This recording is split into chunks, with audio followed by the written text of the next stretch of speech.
Brought to you by Distri, the easiest and fastest way to get your music on all the major platforms. Ever been on Instagram or Apple Music and see a song where the lyrics scroll in perfect time with the music? Distri lets any artist automatically create and upload synced lyrics. To do this, head to the Goodies tab, click Enhance Your Music, and you will find lyrics and a couple other ways to enhance your music. If you haven't signed up already, use the code below and save 7% off your first year. The purpose of this recording is to tell you about and try to condense one of the most amazing books ever written, Think and Grow Rich by Napoleon Hill. Without question, this single book has had a greater influence on the lives, accomplishments, and fortunes of more individuals than any other work of its kind. All over the free world, there are literally thousands of successful men in all lines of work who are where they are today because they once picked up and bought a copy of Think and Grow Rich, and they'll be quick to tell you so. I first discovered this remarkable book in the fall of 1949. It was of enormous help to me. It helped me decide once and for all how I was to accomplish my goal. It unified my thinking and gave me a straight, clear road to the point I had decided to reach. One of my closest friends found the book several years ago and stayed home for 3 days reading and digesting its material, and he then went on to reach the top in his industry.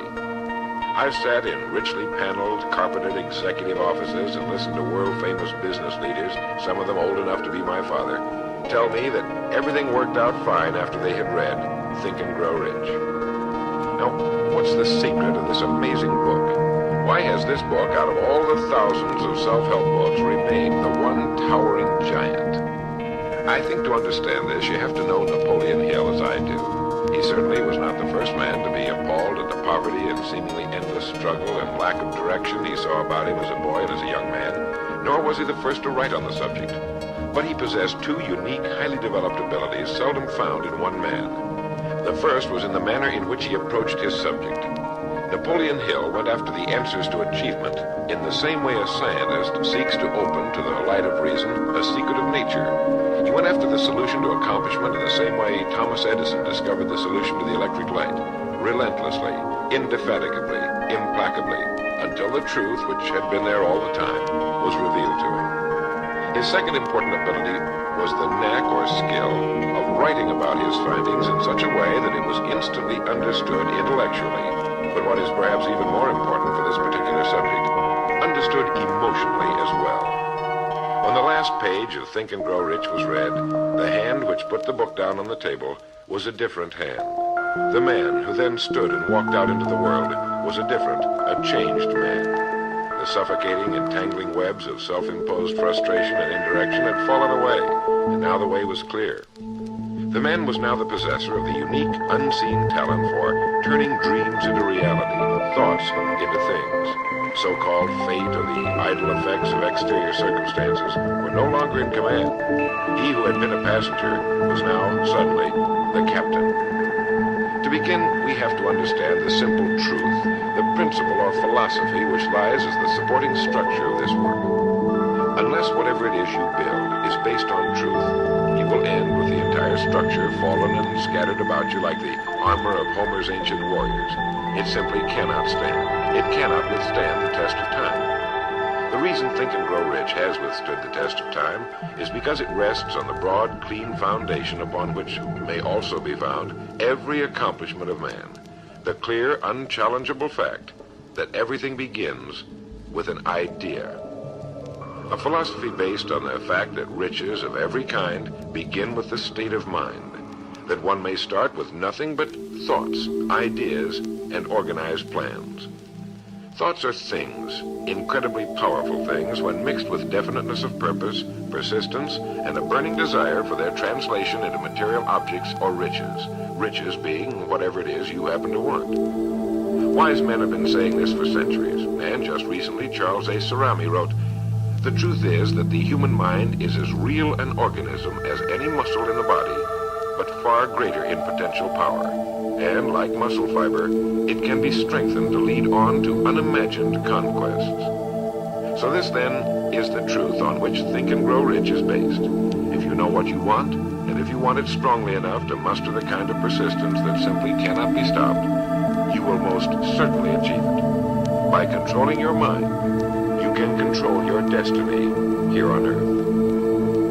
With this as our foundation, let's talk about Napoleon Hill's famous 13 proven steps to riches as found in his book Think and Grow Rich, remembering, of course, that riches are whatever it is you happen to want. And right here, let me make two important points. The first is that whenever you listen to this record, have a notebook handy and make notes as we go along. The second is that this record was produced for your own personal use, to go with you on your own exciting journey. To play this record for a group will prove to be of only temporary help. Make sure you have your own personal copy to play again and again, particularly at those times when you may feel yourself getting off the track. And now, Napoleon Hill's famous 13 principles.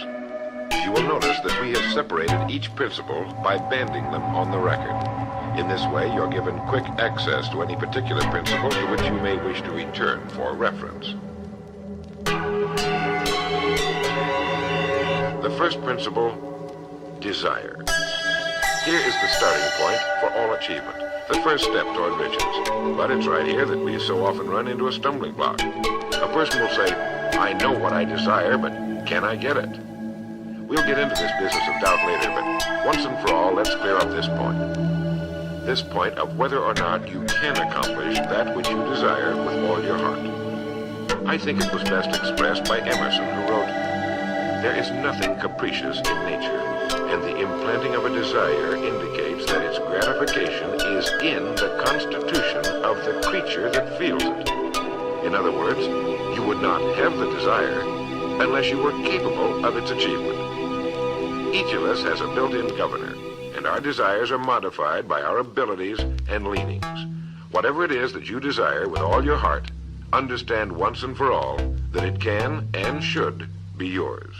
In Think and Grow Rich, Napoleon Hill cites example after example of why your burning desire is nothing more than an accurate picture of what you will one day become. So right here, firmly establish in your mind that which you desire more than anything else. For, as Helvetius put it, by annihilating the desires, you annihilate the mind. Every man without passions has within him no principle of action, nor motive to act. A good way to determine whether or not you really have a burning desire is to examine the way you go after it. If you go after that which you think you desire tentatively, timidly, in an attempt to play it safe, you don't have a burning desire at all. You can't get to second base if you keep one foot on first. But if you're willing to burn your bridges behind you and say once and for all, this is it, this is what I will do, and I will never retreat, I'll never go back, then you have the sort of desire that can only end in success. It takes that kind of resolve to be able to keep picking yourself up after the falls you're bound to take. The only people who don't make mistakes are those who never try anything. The timid feeders in the lagoon who never venture into the broad, deep sea beyond. While these principles will work for anything you may want, a more harmonious home life, a more successful career, for our example, let's say your desire happens to be more money, to better care for your family and provide for your future years, to get your share of the prosperity that lies ahead. Napoleon Hill gives us 6 definite, practical steps to follow. 1. Fix in your mind the exact amount of money you desire. It is not sufficient merely to say, I want plenty of money. Be definite as to the amount. There's a psychological reason for definiteness, which will be described in a subsequent principle. Number 2. Determine exactly what you intend to give in return for the money you desire. There's no such reality as something for nothing. 3. Establish a definite date when you intend to possess the money you desire. And 4. Create a definite plan for carrying out your desire and begin at once, whether you're ready or not, to put this plan into action. 5. Write out a clear, concise statement of the amount of money you intend to acquire. Name the time limit for its acquisition, state what you intend to give in return for the money, and describe clearly the plan through which you intend to accumulate it. 6. Read your written statement aloud twice daily, once just before retiring at night, and once after arising in the morning. As you read, see and feel and believe yourself already in possession of the money, or whatever your goal happens to be. It's important that you follow these instructions to the letter. Play this part of the record over until you have it down to your satisfaction, for this is by far the most important of the 13 principles, and this chapter of the book ends with these words. Through some strange and powerful principle of mental chemistry, which she has never divulged, nature wraps up in the impulse of strong desire that something which recognizes no such word as impossible and accepts no such reality as failure. The second principle is faith. You never would have even thought of your main desire unless faith were tugging at your mind. And if you find it difficult at times to have faith in yourself, you can be certain that you can have faith in these principles. Napoleon Hill writes, "Faith is a state of mind which may be induced or created by affirmation or repeated instructions to the subconscious mind through the principle of conscious autosuggestion." Conscious autosuggestion simply means a suggestion by yourself to yourself, just as an autobiography is a biography written by the person it's about. By getting a mental image of yourself already having accomplished your main desire over and over again, you will muster the faith you need. Faith is vital to accomplishment. The Emperor Napoleon once said, "All the scholastic scaffolding falls as a ruined edifice before one single word, faith." Pascal said, "Faith affirms many things respecting which the senses are silent, but nothing which they deny. It is superior to their testimony, but never opposed to it." Goethe said, "Epochs of faith are epochs of fruitfulness, but epochs of unbelief, however glittering, are barren of all permanent good." And as Schlegel put it, "In actual life, every great enterprise begins with and takes its first forward step in faith." Have faith that you can accomplish that which you seek, for you would never have decided upon it unless it was meant for you to accomplish. In his chapter on faith, Napoleon Hill gives us a self-confidence formula. First, I know that I have the ability to achieve the object of my definite purpose in life, therefore I demand of myself persistent, continuous action toward its attainment, and I here and now promise to render such action. Second, I realize the dominant thoughts of my mind will eventually reproduce themselves in outward physical action and gradually transform themselves into physical reality. Therefore, I will concentrate my thoughts for 30 minutes daily upon the task of thinking of the person I intend to become, thereby creating in my mind a clear mental picture of that person. Third, I know through the principle of autosuggestion, any desire that I persistently hold in my mind will eventually seek expression through some practical means of attaining the object back of it. Therefore, I will devote 10 minutes daily to demanding of myself the development of self-confidence. Fourth, I have clearly written down a description of my definite chief aim in life, and I will never stop trying until I have developed sufficient self-confidence for its attainment. Fifth, I fully realize that no wealth or position can long endure unless built upon truth and justice. Therefore, I will engage in no transaction which does not benefit all whom it affects. I will succeed by attracting to myself the forces I wish to use and the cooperation of other people. I will induce others to serve me because of my willingness to serve others. I will eliminate hatred, envy, jealousy, selfishness, and cynicism by developing love for all humanity, because I know that a negative attitude toward others can never bring me success. I will cause others to believe in me because I will believe in them and in myself. In rereading Think and Grow Rich so that I could write this condensation for recording, I was forcibly struck all over again by this great chapter on faith, particularly the examples of how some of the world's greatest men have accomplished what appeared to be impossible through faith. The third principle is autosuggestion, and we've already touched on this. This chapter of the book tells us how, through repeated suggestion, the subconscious mind can be put to work for us. It is the faculty of being able to concentrate your mind on your burning desire until your subconscious mind accepts it as fact and begins to devise ways of bringing it about. Here is where hunches come from, sudden flashes of thought or inspiration, guidance. The instructions given in connection with the 6 steps in the second chapter will now be summarized and blended with the principles covered by Napoleon Hill's chapter on autosuggestion. First, go into some quiet spot, perhaps in bed at night, close your eyes and repeat aloud, so you may hear your own words, the written statement of the amount of money you intend to accumulate, or a careful reaffirmation of whatever your goal happens to be, the time limit for its accumulation, and a description of the service or merchandise you intend to give in return for the money.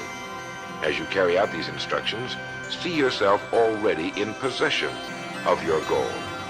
For example, suppose that you intend to accumulate $50,000 by the 1st of January 5 years from now, that you intend to give personal services in return for the money in the capacity of a salesman. Your written statement of your purpose should be similar to the following.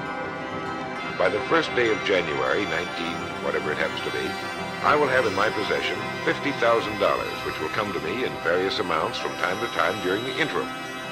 In return for this money, I will give the most efficient service of which I am capable, rendering the fullest possible quantity and the best possible quality of service in the capacity of salesman of, and here describe the product or service you intend to sell or whatever it is you do for a living. It goes on. I believe that I will have this money in my possession. My faith is so strong that I can now see this money before my eyes. I can touch it with my hands. It is now awaiting transfer to me at the time and in the proportion that I deliver the service I intend to render in return for it. I am awaiting a plan by which to accumulate this money, and I will follow that plan when it is received. Second, repeat this program night and morning until you can see in your imagination the money you intend to accumulate. Third, place a written copy of your statement where you can see it night and morning and read it just before retiring and upon arising until it's been memorized. As you carry out these instructions, you are applying the principle of autosuggestion. The fourth principle is specialized knowledge. It is here that I think Napoleon Hill makes a very important point. Knowledge is power only to the extent that it is organized into a definite plan of action and directed to a definite end. To quote from the book, before you can be sure of your ability to transmute desire into its monetary equivalent, you will require specialized knowledge of the service, merchandise, or profession which you intend to offer in return for fortune. Perhaps you may need much more specialized knowledge than you have the ability or the inclination to acquire. And if this should be true, you may bridge your weakness through the aid of your mastermind group. More on this later, but for now realize that you must learn all you can about your specialty. Set aside a definite time every day for learning more about what it is you do for a living. Take the courses that are offered on your subject and associate with men who know your business well. The fifth principle is imagination. The imagination is literally the workshop wherein are fashioned all plans created by man. The impulse, the desire, is given shape, form, and action through the aid of the imaginative faculty of the mind. It has been said that man can create anything he can imagine. As Napoleon Hill says and teaches, whatever the mind of man can conceive and believe, it can achieve. Man's only limitation within reason lies in his development and use of his imagination and subsequent motivation to action. The great leaders of business, industry, finance, and the great artists, musicians, poets, and writers became great because they developed the power of self-motivation. Incidentally, one of the best books ever put together on this subject, if not the greatest, is Success Through Positive Mental Attitude by Napoleon Hill and W. Clement Stone. I suggest you get a copy from your bookstore at your earliest convenience. If your bookstore happens to be out of the book, you may obtain a copy by writing to the address on the label of this record. As you go about your daily work, think constantly of ways in which it could be done better, more efficiently. Think of the changes that are inevitable. Can they be made now? And if you feel limited, remember the words of the late Frank Lloyd Wright. He said, "The human race built most nobly when limitations were greatest, and therefore when most was required of imagination in order to build it all. Limitations seem to have always been the best friends of architecture." As you build your future from this point onward, don't concern yourself with limitations, but remember that they may be your best friends, since they require imagination if we're to rise above them. And as Beecher said, the soul without imagination is what an observatory would be without a telescope. Now, if you turn this record over, we'll get to the sixth principle. The sixth principle is organized planning. You have decided on your desire, your goal. Now let's organize the plan for its accomplishment right on schedule. Let me quote again from Think and Grow Rich. You have learned that everything man creates or acquires begins in the form of desire. The desire is taken on the first lap of its journey from the abstract to the concrete in the workshop of the imagination, where plans for its transition are created and organized. Earlier, you were instructed to take 6 definite practical steps as your first move in translating the desire for whatever you want into its physical equivalent. One of these steps is the formation of a definite practical plan or plans through which this transformation may be made. 1.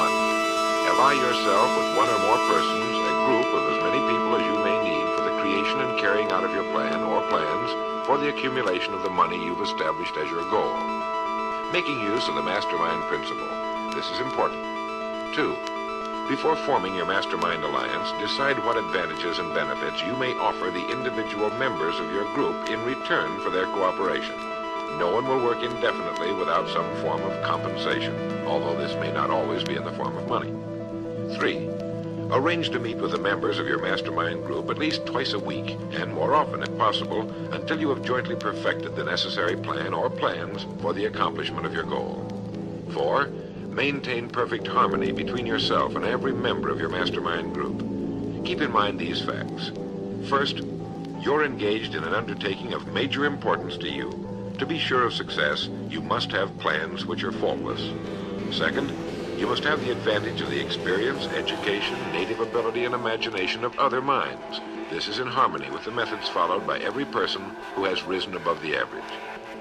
Work at this until you have a well-executed, formal plan for reaching your objective.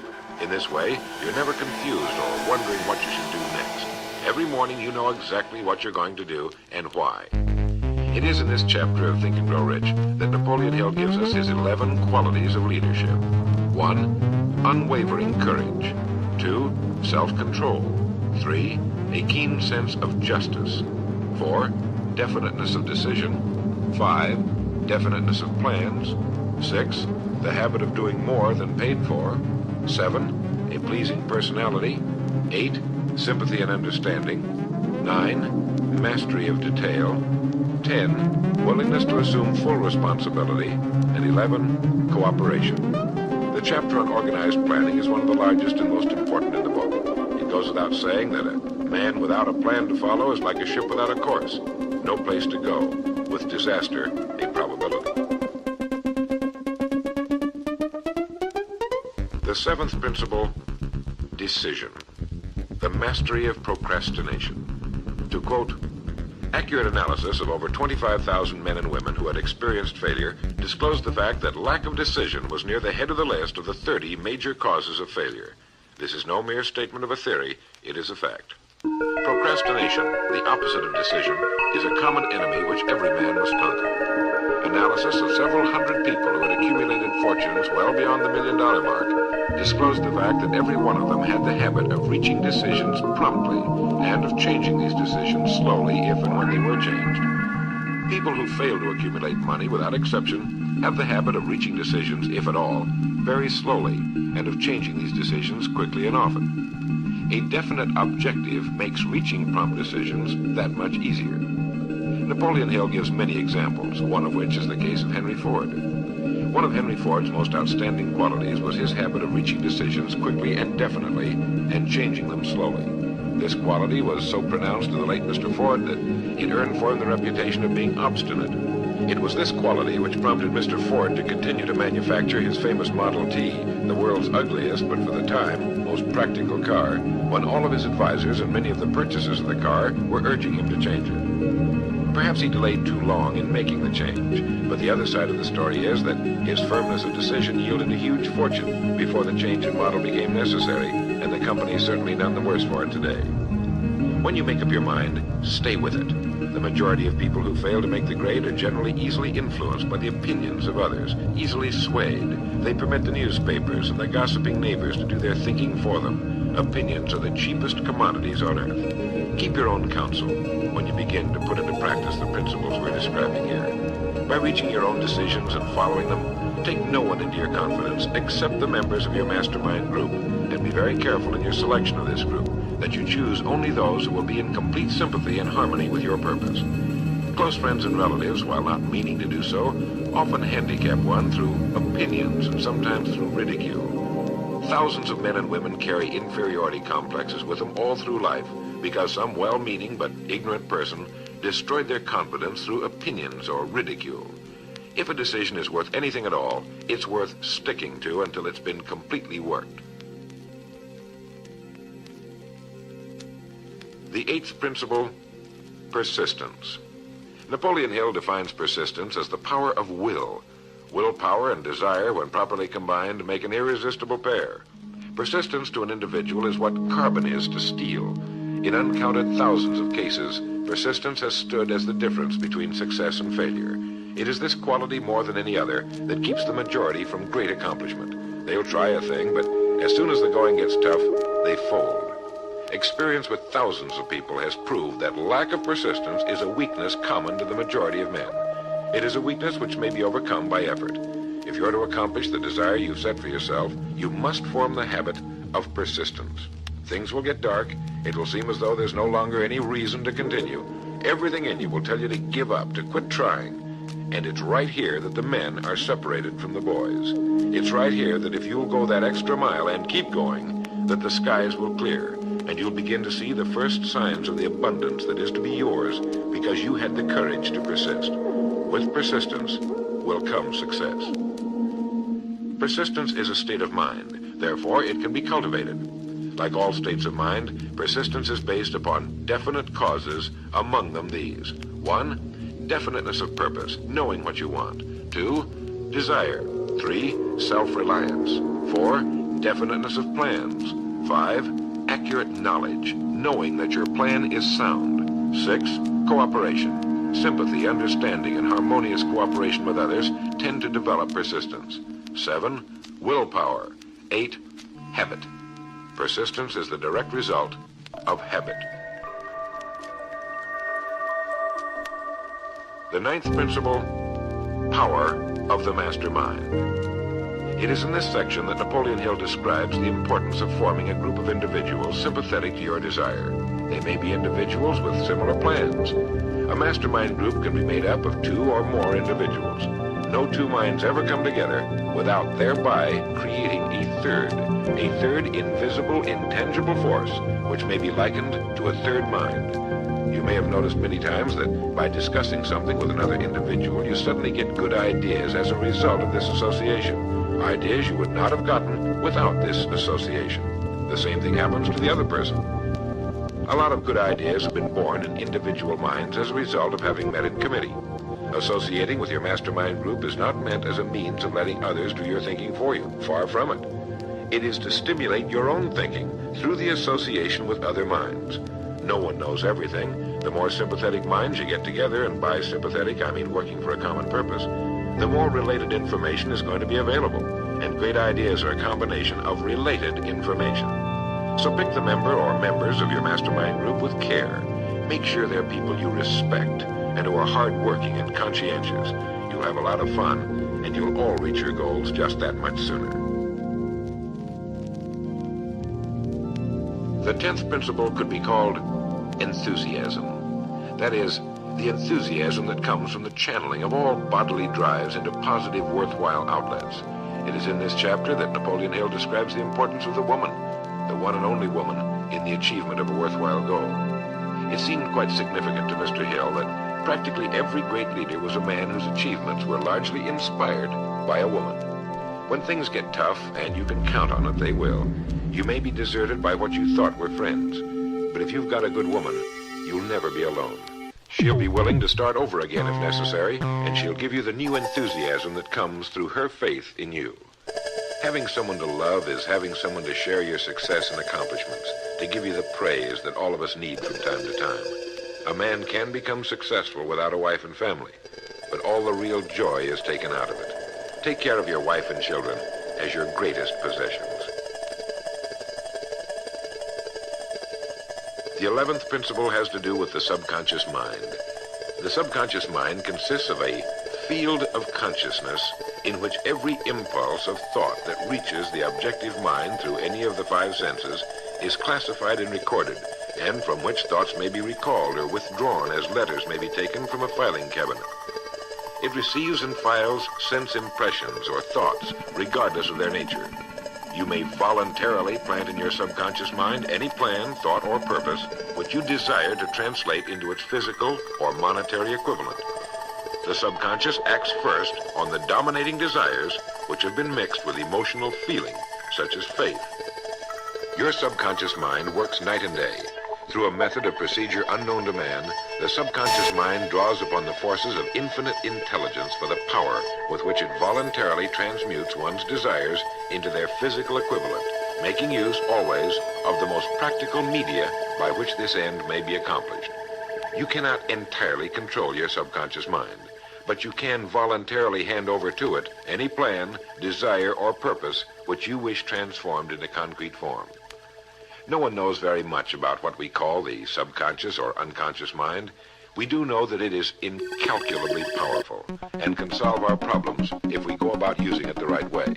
And the best way is to hold in your conscious mind as often as possible a clear picture of yourself already having accomplished your goal. You know what you want, define it clearly, and then project it on the motion picture screen of your mind. Hold it. See yourself doing the things and having the things you'll have when your objective will have been reached. Do this as often as possible as you go about your daily work, and particularly at night, just before you go to sleep, and the first thing upon arising. As you do this, your subconscious will begin to lead you in the most logical ways toward your objective. Don't fight it. Follow your sudden hunches, the ideas that come into your mind, knowing that it's your subconscious trying to get through to your conscious mind. If you'll keep at this, you'll be amazed and delighted by the wonderful ideas that just seem to come from nowhere. In the next principle, we'll talk some more about this sixth sense that seems to control the lives of the great men and women, but it comes from a systematic triggering of the subconscious mind. The lives of the great men and women, which seem miraculous to the average person, are nothing more than the fulfillment of their burning desires through the power of their subconscious minds. Time means nothing to your subconscious. A man could work steadily at his job for 40 years and not accomplish as much as is possible in 3 or 4 years through the proper working of this principle. Your subconscious mind cannot remain idle. If you fail to plant desires in your subconscious mind, it will feed upon the thoughts which reach it as a result of your neglect. Remember that you're living daily in the midst of all manner of thought impulses which are reaching your subconscious mind without your knowledge. Some of these impulses are negative, some are positive. You are now engaged in trying to help shut off the flow of negative impulses and to aid in voluntarily influencing your subconscious mind through positive impulses of desire.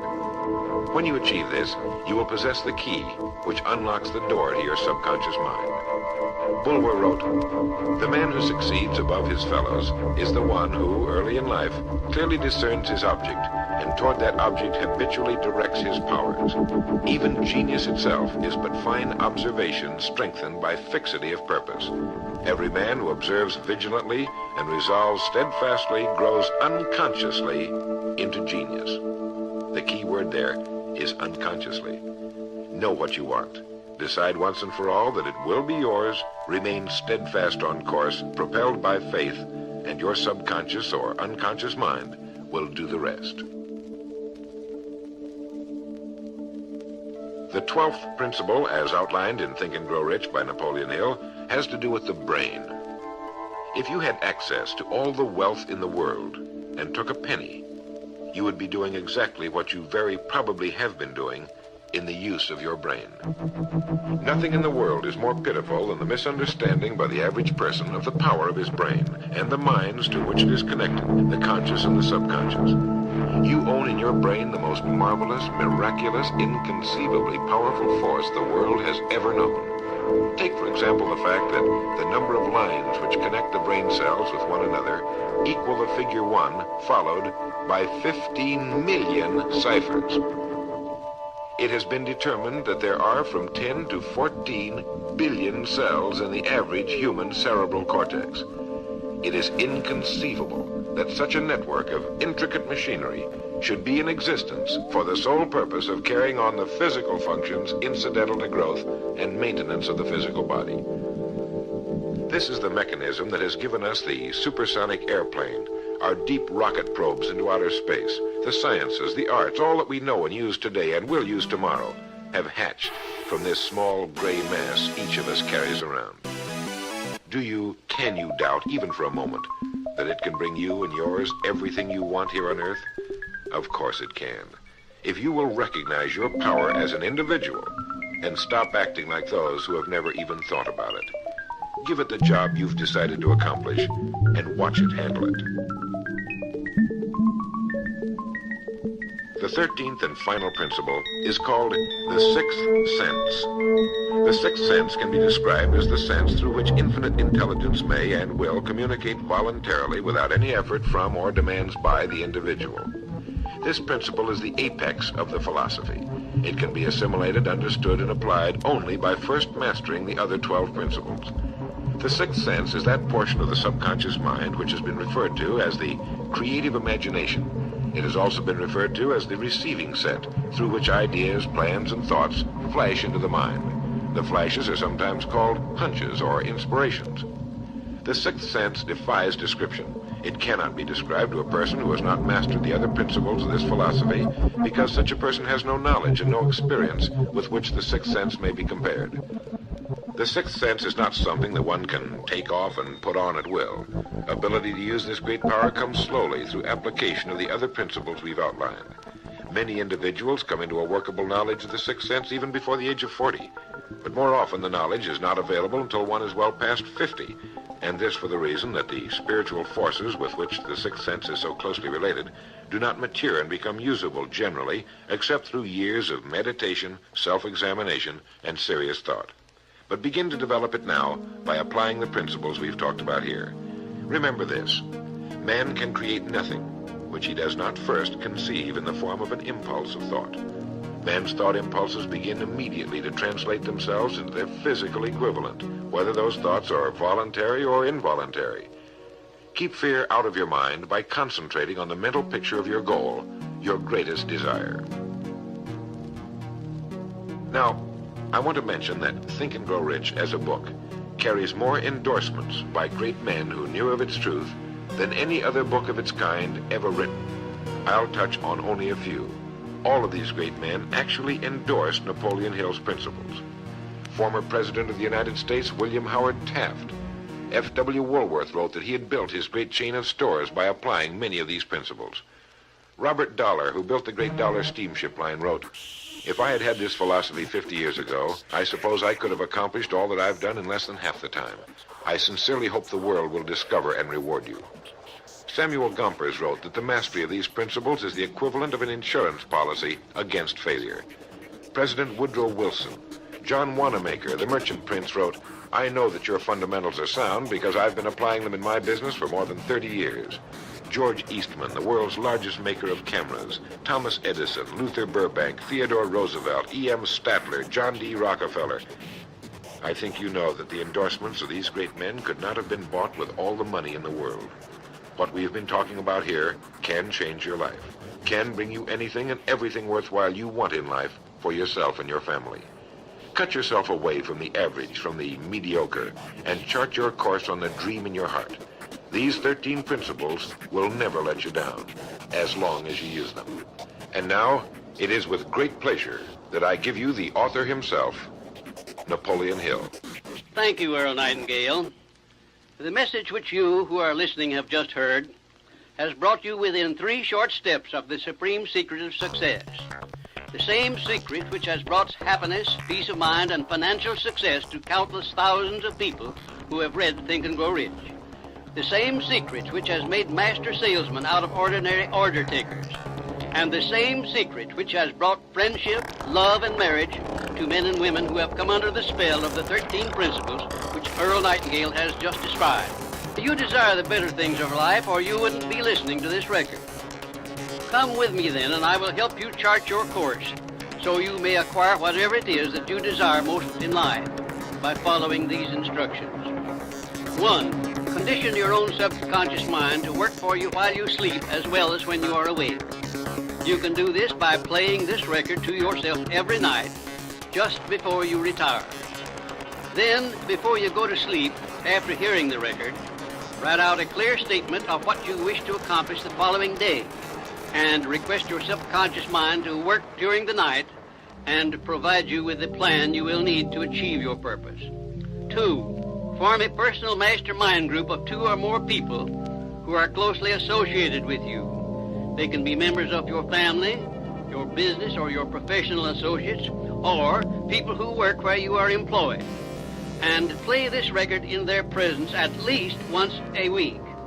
After you have done this, engage in a friendly roundtable discussion of the 13 success principles and request each person in the group to participate and to look for inspirational ideas which may help him or her to become more successful. 3, beginning now, follow the habit of rendering more service and better service than that which is expected of you, and do it in a pleasing, positive mental attitude. This will make friends for you, it will increase the value of your services, and it will attract opportunities by which you may get from life whatever it is that you most desire.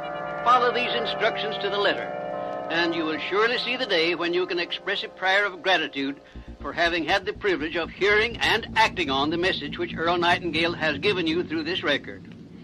And now, may I reach out across the space and the time which separate us and offer you a hand of friendship and a sincere prayer that you will be blessed with a richer and a fuller life because of this message. Your big opportunity may be right where you are now. Follow these instructions faithfully, and it will reveal itself to you. This is Napoleon Hill saying, don't search for opportunity in the distance, but recognize it and embrace it right where you are.